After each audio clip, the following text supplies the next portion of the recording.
Hello, tutors. Okay, we're going to go over the folders and files that you have in your Google Drive, just so that everybody understands what we're looking for and what we need each week, or in some cases, every other week from you. So I've set up test folders that will be like the verbiage that you have for your folders. So my name is going to be test folder, just for this example. So you have a folder, some of you have a folder that has your first and last name, and in that folder, I'll click on it, is all of the documents that you used to get the onboarding process all set for tutoring for Club Z through the Title I grant.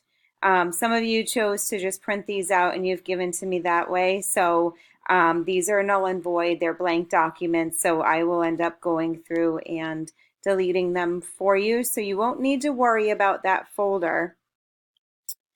What we want to look at is what I also put in the as a folder, your initials and your school initials. So I'm sorry, that might have been a little bit confusing. I should have clarified that for you when I shared the link.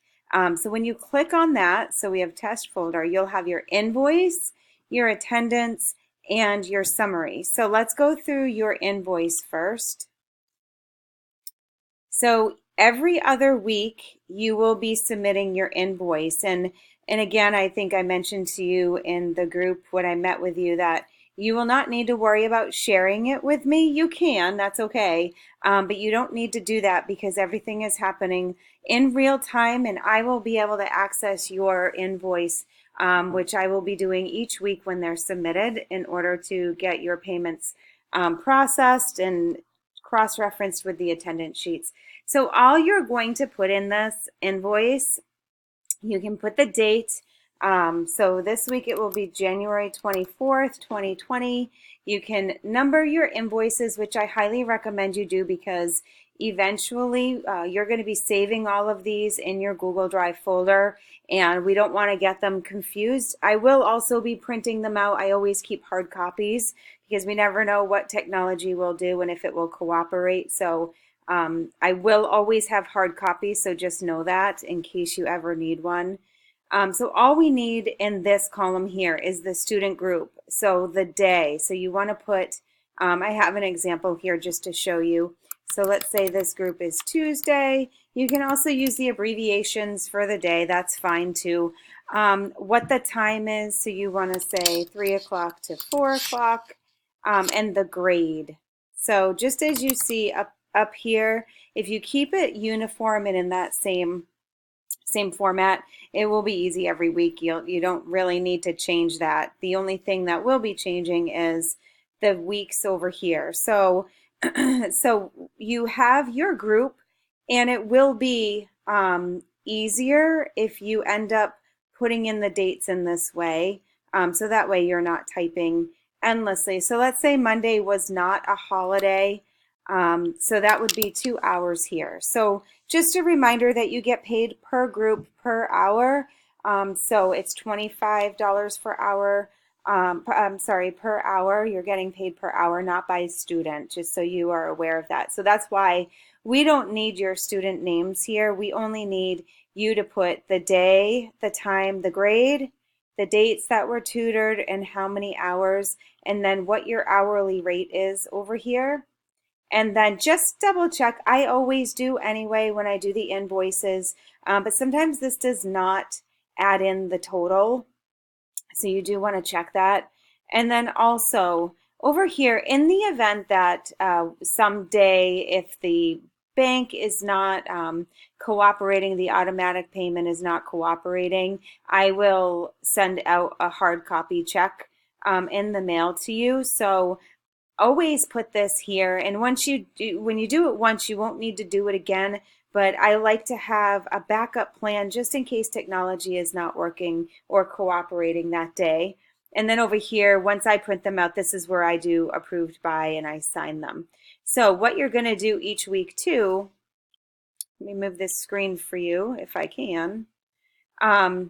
We are going to be saving all of the invoices in your Google Drive. So when it's time for you to, let's say after this week is done, you're going to make another copy. you just click make a copy, and all you're going to do is put the date. So this one will have a date. I'm not sure off the top of my head. Let's say it's 2/5. And that's going to just create a copy of the invoice, and it will be right in your folder. So let me just move this screen again. So here it is. So that's where your new invoice will be for the following week. So you won't need to do anything there. So I'm going to go back to the original invoice, and then I'm going to go back out of that one again. So now you'll see you'll have the next invoice here. You can rename this invoice by the date, and then eventually what I will do for all of you as we're collecting these, it will be test folder invoices. So there will be a folder for invoices, and this is where we'll just drop all the completed ones into that folder, and you will have the most current one here. So again, I will create a folder. Let me do that here so you can see it. Invoices.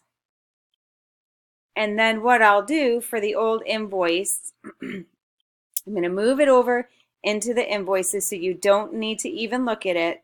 You will just have it there for your future reference if ever you need them. So the other thing we have is your attendance.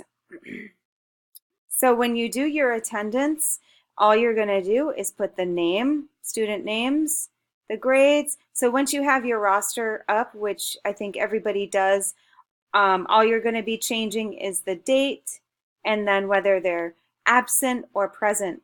So I just want to let you know that this has to be completed every week so that we can cross-check and cross-reference that the groups are running. If ever there is a time we need to report on this, I need to have it accessible, pretty and really current. So in order also for your invoice to be sent through and cross-checked, I also need this completed. So your invoice will not be processed if your attendance sheet is not processed as well.